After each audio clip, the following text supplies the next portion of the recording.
Okay, moving on to the next segment of today's show. I obviously had to get into everything that went on Sunday Night Football between the Philadelphia Eagles and the Washington football team. And the football team ended up getting the dub by a final score of 20-14. And with this win, the football team has officially clinched the NFC East division title and the number 4 seed in the NFC playoffs. They will be hosting the Tampa Bay Buccaneers on Saturday night in the first round of the playoffs. But the main storyline coming out of this game that everyone is talking about is the decision by Doug Pederson to pull Jalen Hurts very early in the fourth quarter, bring in Nate Sudfeld, and we all know what went down from there. And I have a very strong take on this, and let me put it to you like this.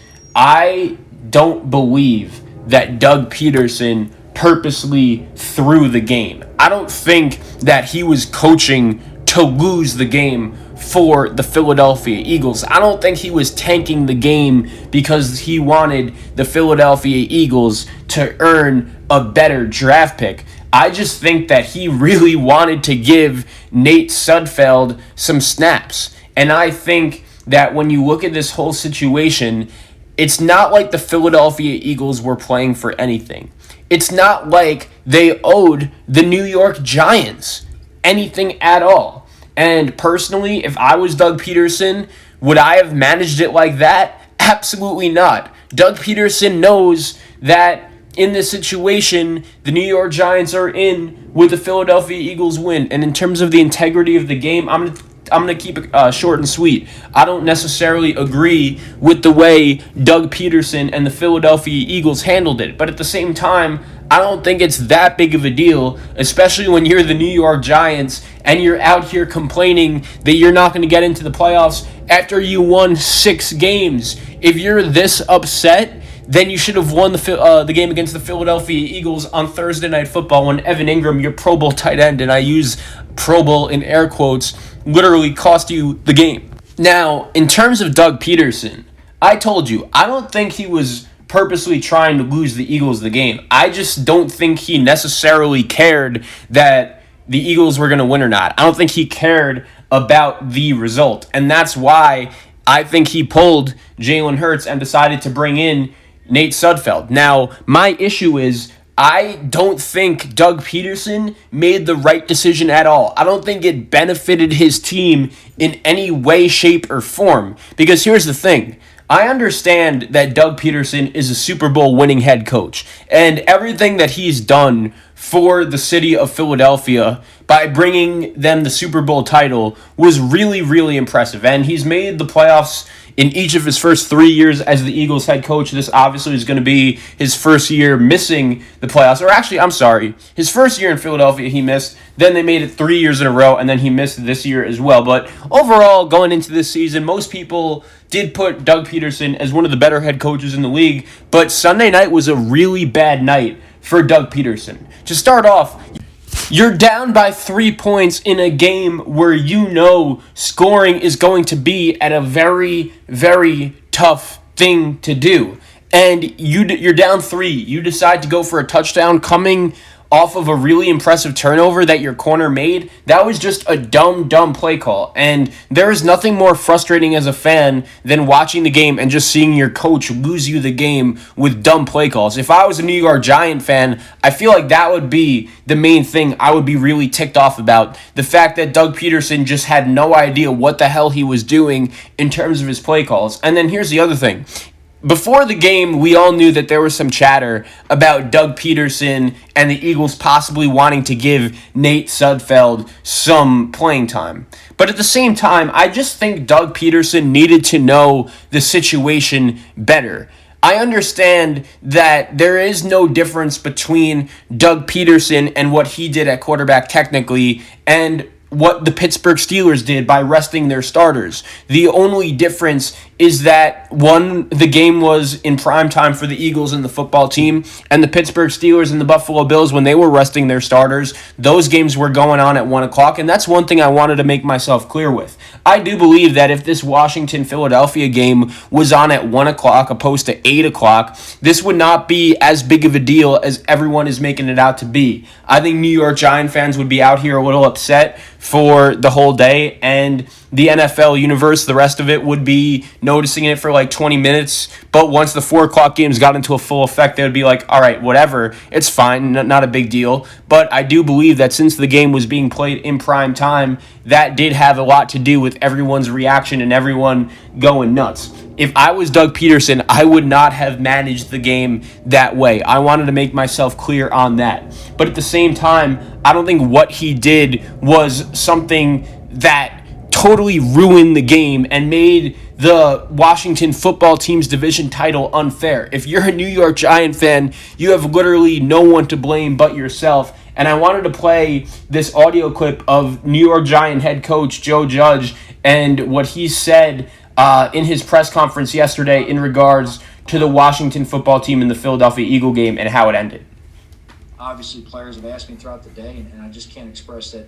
I think one thing to keep in mind with this season is we had a lot of people opt in to this season. Okay? We had a lot of people opt in.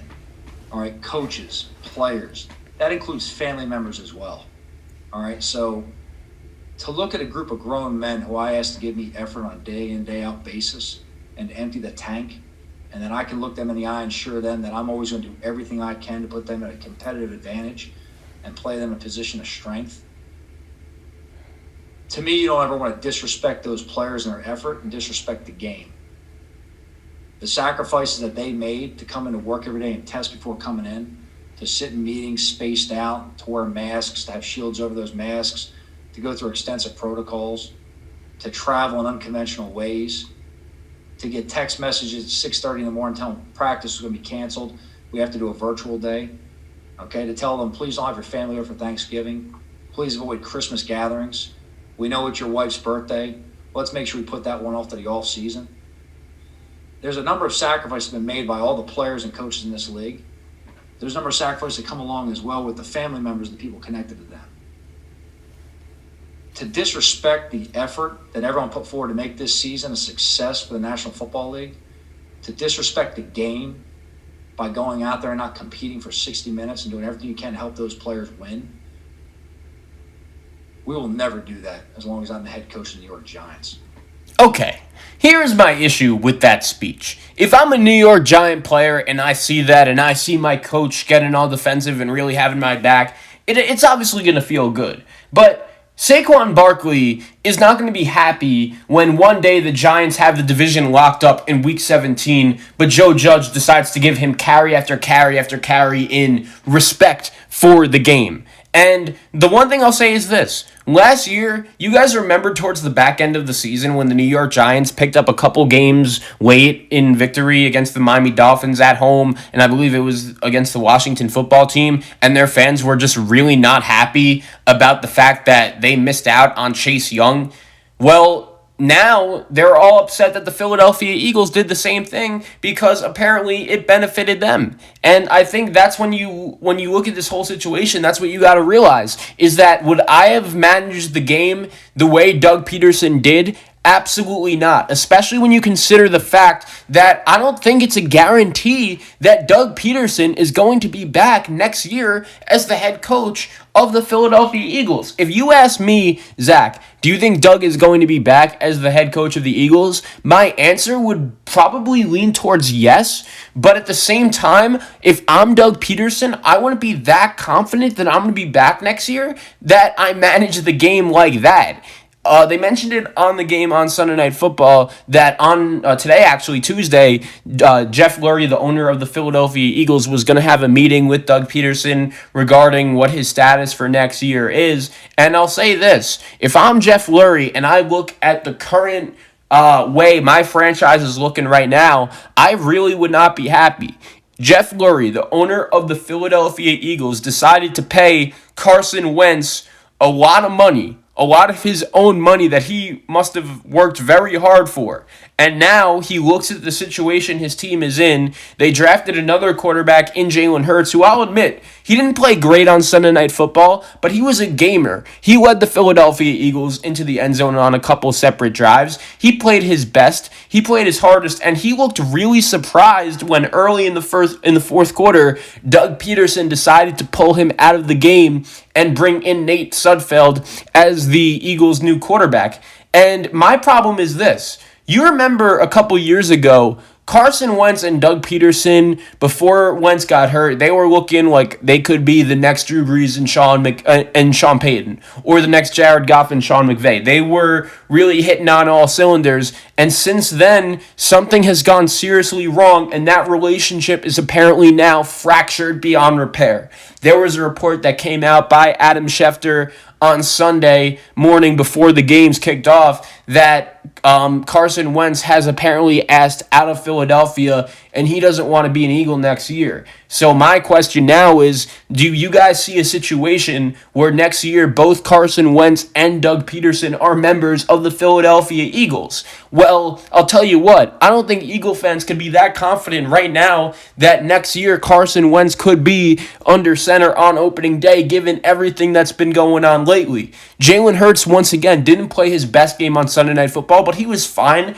I think throughout the first three quarters, he did everything he can to give the Philadelphia Eagles a legitimate chance to win. And based on the way he's played, I get it, it's only been 4 games. I think he deserves a shot at least to compete as the starting quarterback of the Eagles next year. And if I'm Doug Pederson and I'm doing that, that is something that I believe could possibly put my relationship with Jalen Hurts in jeopardy. If I'm Jalen Hurts, how do I trust Doug Pederson as my head coach if he's going to bench me like that without even telling me before the game? Because Jalen did look very surprised. That's how I believe it went down. Once again, if I'm a New York Giant fan, am I upset about the way things went down? Yes. But at the same time, you do have to realize there is nothing different between what the Philadelphia Eagles did technically and what a team like the Pittsburgh Steelers did. If Joe Judge wants to come out here and say to disrespect the game by going out there and not competing for 60 minutes, we will never do that. Okay, that's fine, Joe. But at the same time, I'll say this. Where is the rule that says you can't do what the Philadelphia Eagles didn't do? If I were the Eagles, would I have managed it like that? No, but at the same time, it's part of the game. There's nothing you could really do. The point being is there are multiple ways to run a franchise. Let those in charge run it how they want it to the benefit of their team. And at the same time, if Joe Judge wants to say that, does that apply to Mike Tomlin? Does that apply to Andy Reid? And this one impacted Joe Judge. Believe the Pittsburgh Steelers resting their players impacted Miami in the end. You don't hear the Miami Dolphins out here complaining, and that's really my whole issue with the situation. Joe Judge, your team won 6 games, shut your mouth, even though I personally wouldn't have managed it the way Doug Pederson and the Eagles did.